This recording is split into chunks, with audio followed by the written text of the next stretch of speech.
Sou muito grato pela oportunidade de estar levando a palavra de Deus. A palavra de Deus, ela não é como um livro fictício que a gente lê uma historinha e acha legal e a gente fica fascinado por aquela história por um tempo, mas com o tempo a gente vai esquecer. A palavra de Deus, ela também não é como um livro técnico que você vai estudar um determinado assunto para se aprofundar no conhecimento da sua área acadêmica ou profissional. A palavra de Deus, ela é algo que vai te ensinar a viver e viver em abundância. A palavra de Deus, ela também não é como um livro de desenvolvimento pessoal ou autoajuda, que vai, através de uma provocação, tentar mudar algum aspecto da sua vida. Ela vai querer mudar a sua vida por completo. A palavra de Deus, ela nos traz verdades, e essas verdades nos trazem responsabilidade. O tema sugerido para a mensagem de hoje é você responsável por sua própria salvação. E você já deve estar pensando em diversas passagens que podem responder a esse tema, porque é um tema fácil de se identificar nos textos bíblicos. A passagem que eu escolhi para a gente explorar hoje se encontra lá no capítulo 2 de Atos. Convido os irmãos a estar abrindo. Capítulo 2 de Atos.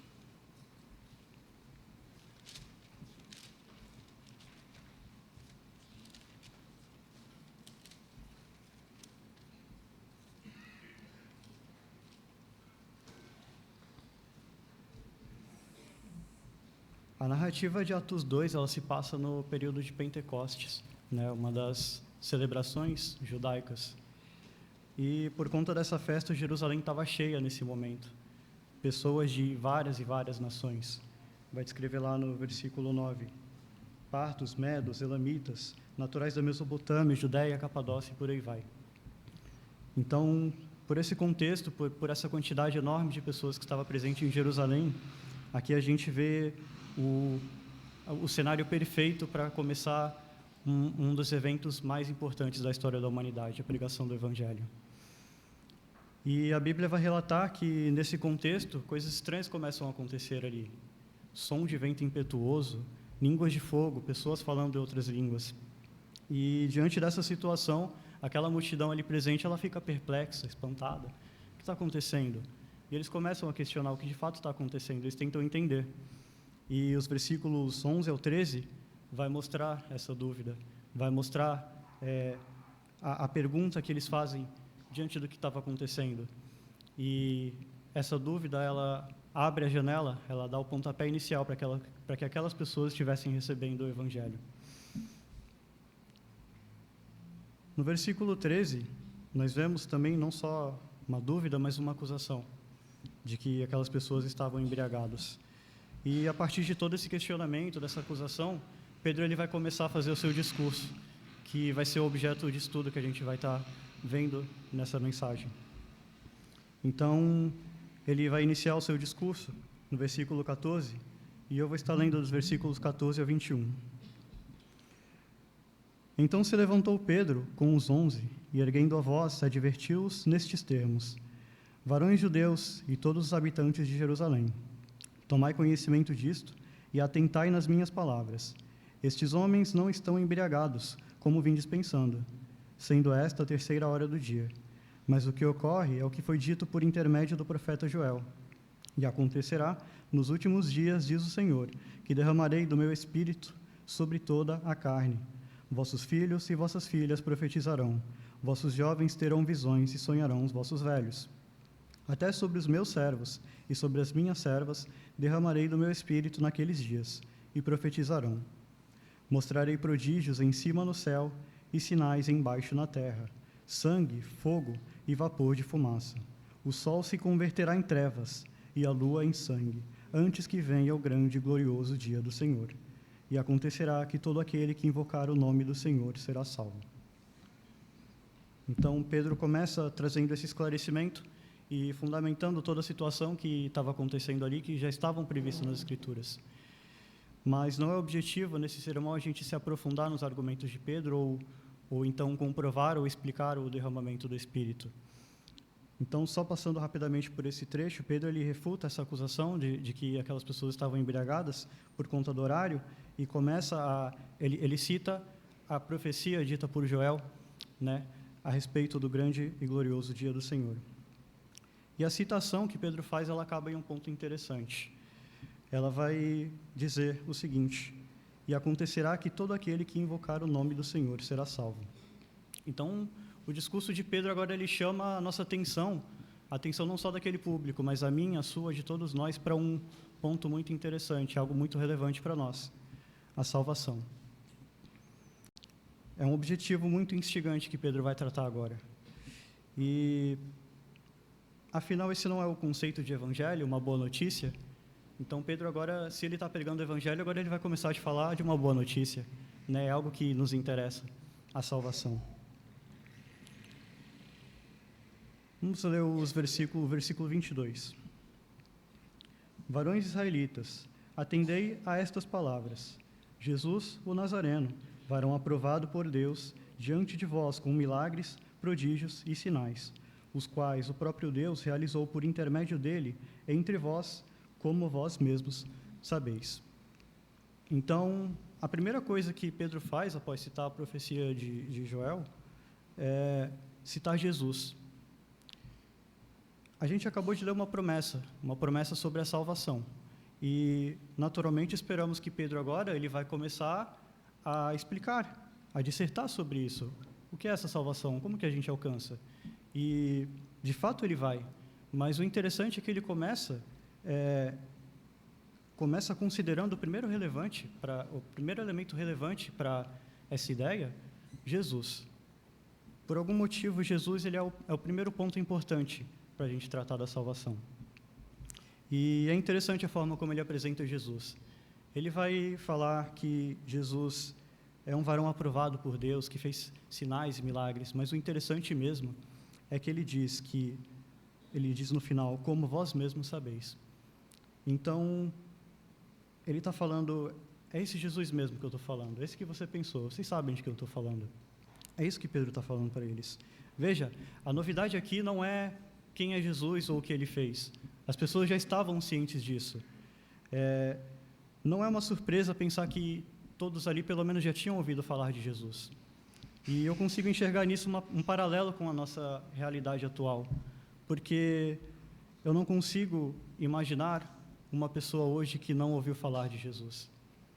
Eu não consigo imaginar uma pessoa hoje que não sabe o que Jesus fez. Se eu chegar hoje para qualquer pessoa na rua e perguntar quem é Jesus, ela vai saber responder. Se eu chegar para uma pessoa que está em um presídio, um criminoso, e perguntar quem é Jesus, ele vai saber responder. Se eu chegar para qualquer pessoa agora, essa pessoa com certeza vai saber responder, não importa a origem dela, não importa a religião. Até um budista, se você chegar e perguntar, ele vai saber dizer quem é Jesus. Diante disso, mesmo assim, mesmo que todo mundo conheça Jesus, eu acho que você vai concordar comigo que existe uma frieza espiritual no mundo hoje. Como é possível que, em um mundo onde todo mundo conhece Jesus, exista tanta frieza espiritual? Como isso é possível? O que falta nas pessoas? Continuando o texto, Pedro vai dizer o seguinte, no versículo 23. Sendo este entregue pelo determinado desígnio e presciência de Deus, vós o matastes, crucificando-o por mãos de iníquos. Eu vou ler mais uma vez esse versículo. Sendo este entregue pelo determinado desígnio e presciência de Deus, vós o matastes, crucificando-o por mãos de iníquos. Parece que o clima fica meio pesado agora, né? Pedro não estava levando uma boa notícia? Por que ele está fazendo uma acusação agora? Cadê a boa notícia? Cadê o Evangelho? E a verdade é que o Evangelho está aqui. Essa é a forma mais pura e genuína do Evangelho, e ele começa com a afirmação: vocês crucificaram Jesus. A gente vai voltar nesse versículo ainda mais para frente. Vamos continuar para o versículo 24. Ao qual, porém, Deus ressuscitou, rompendo os grilhões da morte, porquanto não era possível fosse ele retido por ela. Parece que a gente voltou para a boa notícia agora, né? Parece que Pedro está falando, tá tudo bem, pessoal, foi uma pegadinha, Jesus ressuscitou, tudo certo.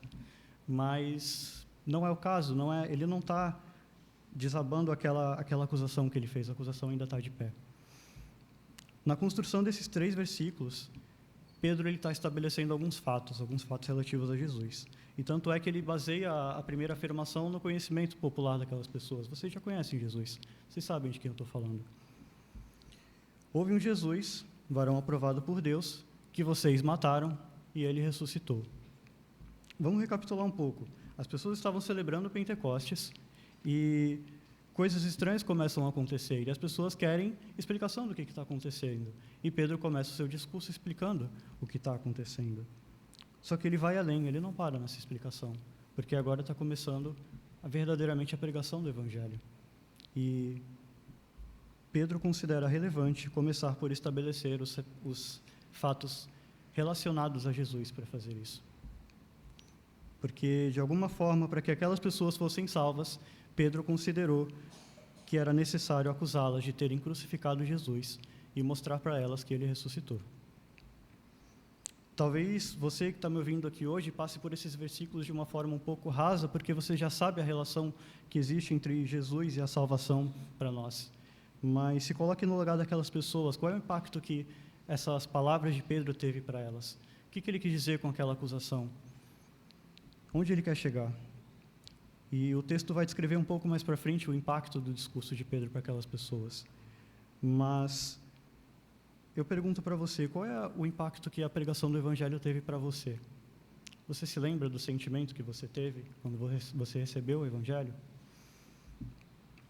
Vamos continuar dos versículos 25 ao 31. Porque a respeito dele, diz Davi, diante de mim via sempre o Senhor, porque está à minha direita, para que eu não seja abalado. Por isso, se alegrou o meu coração, e a minha língua exultou.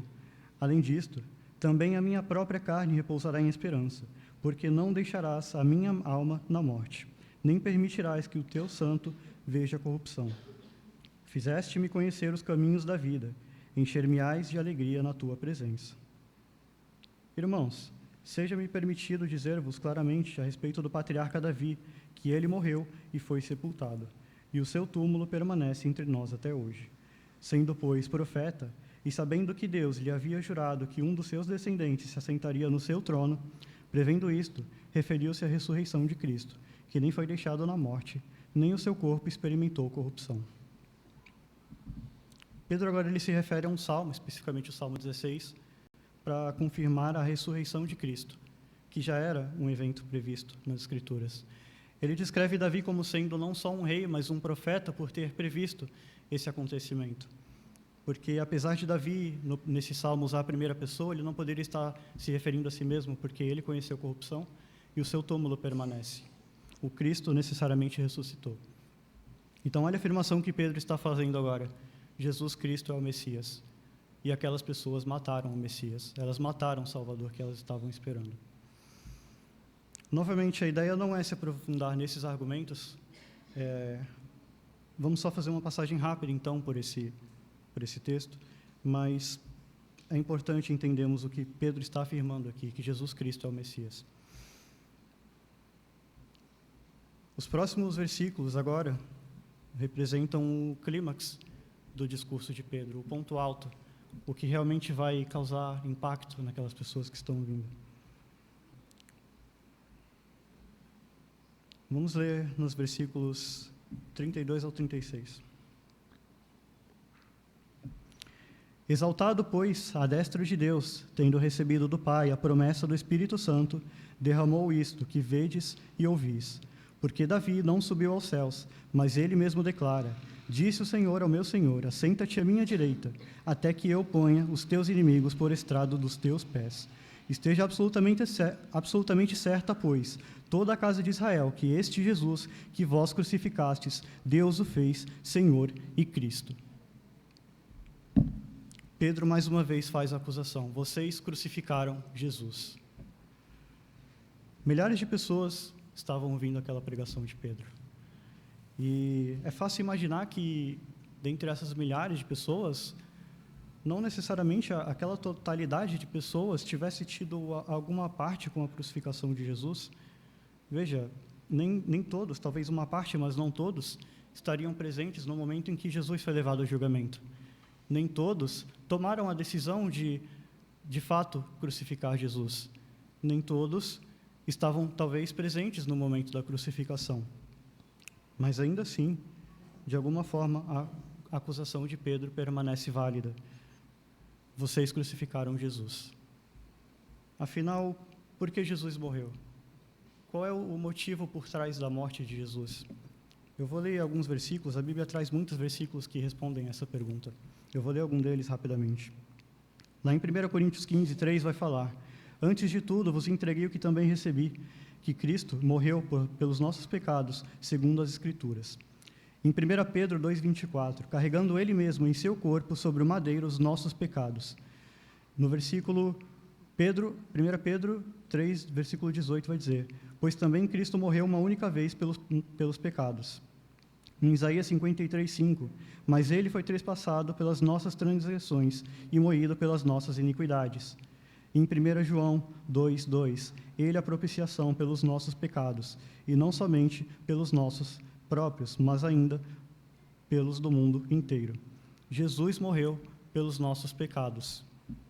Qualquer pessoa que, em seu pleno exercício de livre-arbítrio, tenha escolhido pecar, compactuou com a crucificação e a morte de Jesus.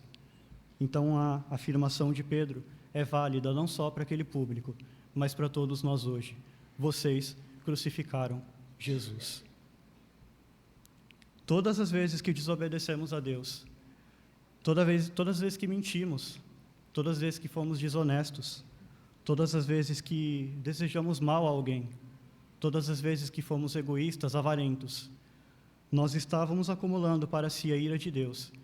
E Isaías vai dizer que Deus derramou toda a sua ira sobre Jesus Cristo. Pedro tem um aviso a todos os pecadores: vocês crucificaram Jesus. E talvez seja muito satisfatório passar pelos textos bíblicos apontando o dedo para os personagens que a gente vai conhecendo. Olha como os soldados romanos são maus, né? Eles maltrataram Jesus. Olha como os fariseus são maus. Olha como Pedro foi mau, ele negou Jesus 3 vezes. Olha como Judas foi mau, ele traiu Jesus por 40 moedas de prata. Mas Judas traiu Jesus por 40 moedas de prata, mas nós traímos por muito menos todas as vezes que escolhemos pecar, tendo ciência do que Jesus fez por nós. Pedro pode ter negado Jesus 3 vezes, mas quantas vezes nós negamos Jesus? Desde que nós declaramos Ele como nosso Senhor e Salvador. Aqueles soldados romanos, sim, de fato, maltrataram Jesus, mas no final das contas eles estavam cumprindo ordens e completando o plano de Deus. Mas e nós? Por que é que nós maltratamos Jesus no dia a dia? Qual é a justificativa? Por mais versículos que hajam destacando que Jesus morreu por causa dos nossos pecados, o quão a sério nós levamos isso no nosso dia a dia? Quantas pessoas entenderam isso de fato quando aceitaram Jesus como Senhor e Salvador, e quantas só falaram da boca para fora? Tendo o conhecimento de que eu sou culpado pela morte de Jesus, qual é a minha reação diante disso?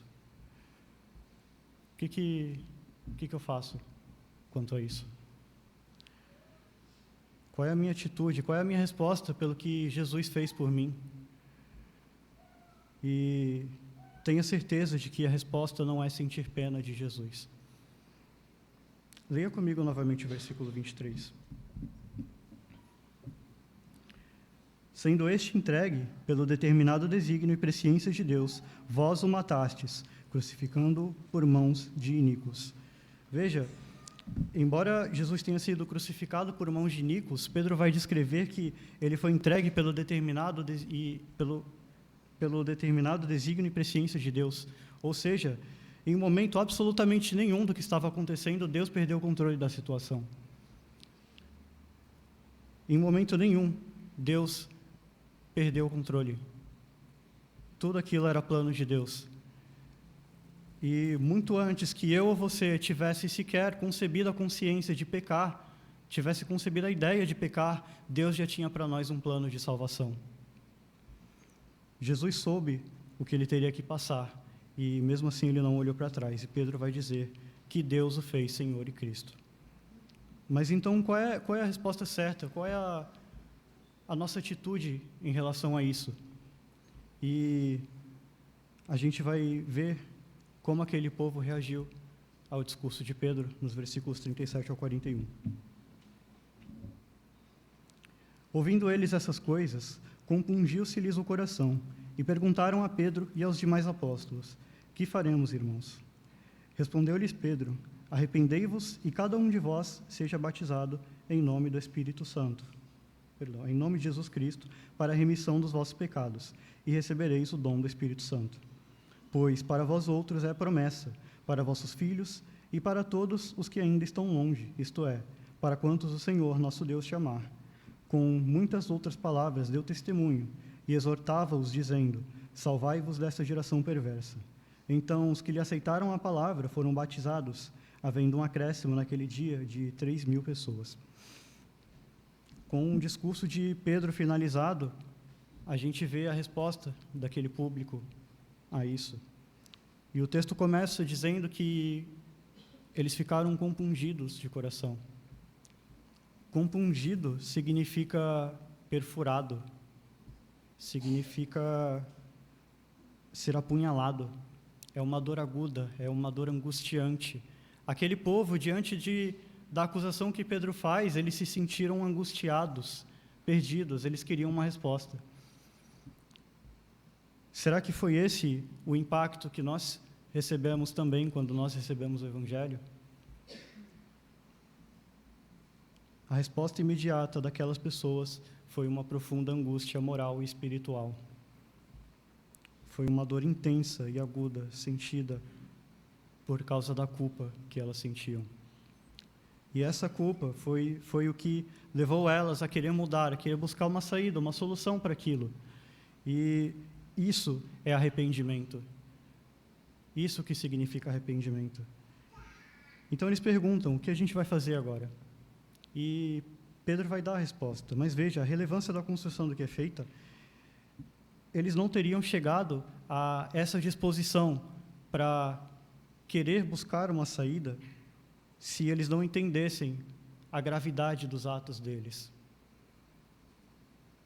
Como nós poderíamos realmente entregar a nossa vida para Jesus se nós não entendemos a acusação que Pedro está fazendo, se nós não entendemos o quão grave são os nossos atos, se nós não entendemos que nós crucificamos Jesus?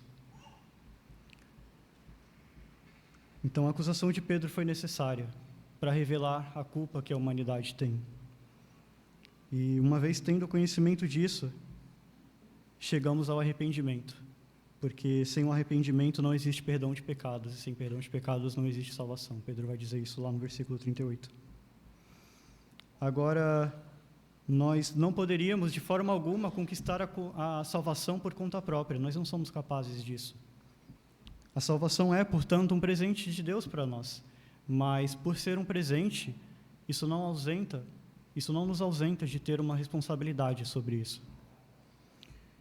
Veja, se você recebe uma flor de presente, e eu estou falando de uma flor de verdade, não uma flor falsa, você necessariamente também está recebendo a responsabilidade de cuidar dessa flor. Porque uma flor traz responsabilidades. Você precisa trocar a água do vaso dela.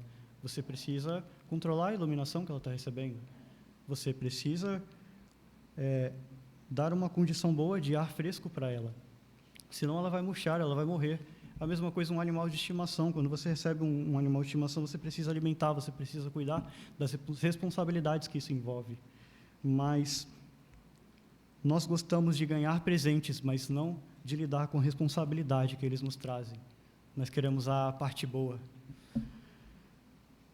E acontece que com a salvação não é diferente. Nós recebemos um presente de Deus, mas isso nos traz uma responsabilidade.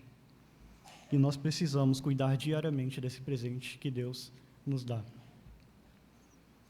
O mundo está cheio de pessoas que vão para a igreja, aparentemente, porque não tem nada para fazer. Porque a igreja é moda, é um hobby. Parece que é uma atividade comum, todo mundo faz, então você também, né? Mas são poucos os que querem, de fato, ser igreja e aceitar a responsabilidade que o Evangelho nos traz. E essa atitude é como dizer para Deus: o que você fez não tem valor para mim. Vamos continuar dos versículos 42 ao 47.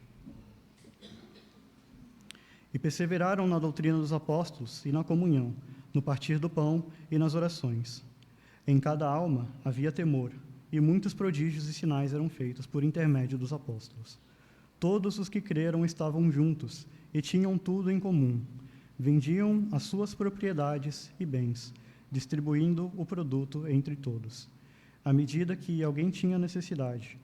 Diariamente perseveraram unânimes no templo, partiam pão de casa em casa, tomavam as suas refeições com alegria e singeleza de coração, louvando a Deus e contando com a simpatia de todo o povo. Enquanto isso, acrescentava-lhes o Senhor, dia a dia, os que iam sendo salvos. Esse trecho vai relatar que aquelas pessoas, elas perseveraram, bem como uma série de coisas que normalmente não se observam na convivência social que a gente costuma ver. Eu acho impossível alguém passar por essa leitura prestando o mínimo de atenção e não ficar surpreso com essa realidade, com essa vivência que as pessoas tinham, porque não é algo comum. A gente não vê hoje essa manifestação de generosidade, de amor, de obediência a Deus que essas pessoas estavam vivenciando. E, infelizmente, não é comum essa devoção a Deus. Não é comum. Infelizmente, é esquisito, é estranho para a gente, de alguma forma. A gente não tem uma referência nos dias de hoje do que é essa vivência, do que é viver em obediência a Deus. Você quer saber se você tem sido responsável com a sua salvação? Existe uma forma muito prática da gente saber isso. Olha o que as pessoas em volta de você dizem sobre você. Qual é a sua conduta diante das pessoas? Como as pessoas te enxergam? Como alguém diferente? O que o seu vizinho fala de você? O que a sua família fala de você? O que o seu chefe fala de você? Você está refletindo Cristo para as pessoas em sua volta? Para as pessoas que precisam dele? Ou você está envergonhando a Cristo? Isso vai ser cobrado de cada um de nós, e é nossa responsabilidade. É uma responsabilidade que o Evangelho nos traz de dar bom testemunho, de viver vida nova. Jesus vai dizer lá em Lucas, capítulo 9, dos versículos 23 ao 24, assim: Se alguém quer vir após mim, a si mesmo se negue. Dia a dia tome a sua cruz e siga-me, pois quem quiser salvar a sua vida, perdê-la-á. Quem perder a vida por minha causa, esse a salvará. E algumas pessoas vão pegar esse versículo e dizer: nossa, de fato, eu carrego todo dia um peso, eu carrego uma cruz. Eu tenho umas dificuldades de viver como cristão. É o meu chefe é a minha cruz. É uma pessoa muito difícil de lidar, é muito exigente. É a minha esposa, é o meu esposo, ele ou ela não me entende, não colabora. Eu tento ser uma pessoa que tem uma boa conduta, mas ele testa a minha paciência. São meus pais eles não me entendem, eles não me dão um espaço, sabe? Essa é a minha cruz. Minha cruz é o trânsito, é a conta de luz, é a incompetência do governo. Que cruz é essa que te prende no estado de vida que você está? Você acha que é isso que Jesus te deu para carregar? Cruz não significa isso. Cruz significa morte. Jesus está nos chamando a matar o nosso velho homem e viver vida nova. É isso que a cruz significa. Não tem a ver com lidar com o fardo do dia a dia. Jesus Cristo está nos dizendo: mate essa velha natureza, morra para o pecado, morra daquela culpa que você tinha, se arrependa e viva a vida nova. E Jesus diz para fazermos isso dia após dia. E dia após dia não é todo domingo, das 9 aos meio-dia. Dia após dia é todos os dias de nossa vida, em todos os momentos. Mas algumas pessoas, elas estão ocupadas demais com seus problemas para lidar com a responsabilidade que realmente importa. E Jesus diz: quem quiser salvar a sua vida, perdê-la-á. E quem perder a vida por minha causa, esse a salvará. Lá em Mateus 11, 28 ao 30, vai dizer: vinde a mim, todos os que estáis cansados e sobrecarregados, e eu vos aliviarei. Tomai sobre vós o meu jugo e aprendei de mim, porque sou manso e humilde de coração, e achareis descanso para a vossa alma, porque o meu jugo é suave e o meu fardo é leve. Então, a cruz que Jesus nos pede para carregar não pode ser esses fardos que nós dizemos que são. Nós temos que deixar essas coisas. Jesus Cristo está nos chamando a viver vida nova. Essa é a nossa responsabilidade diante do Evangelho. Nós exploramos até aqui o discurso de Pedro e a resposta daquelas pessoas a esse discurso. E a conclusão que nós tiramos dessa leitura é: o Evangelho nos confronta.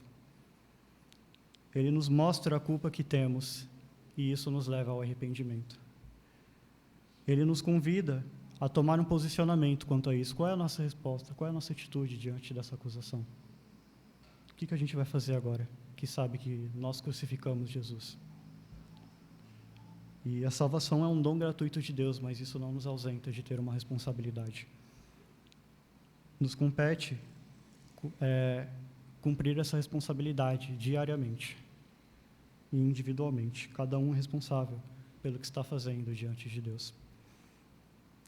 A obra de Cristo deve ter um efeito visível na nossa vida. Nós devemos expressar gratidão e amor o tempo todo para as pessoas em nossa volta, assim como a gente acabou de ler aqui, na forma como aquelas pessoas estavam vivendo. E nossos atos vão honrar a Deus, dando bom testemunho para as pessoas que precisam de Jesus.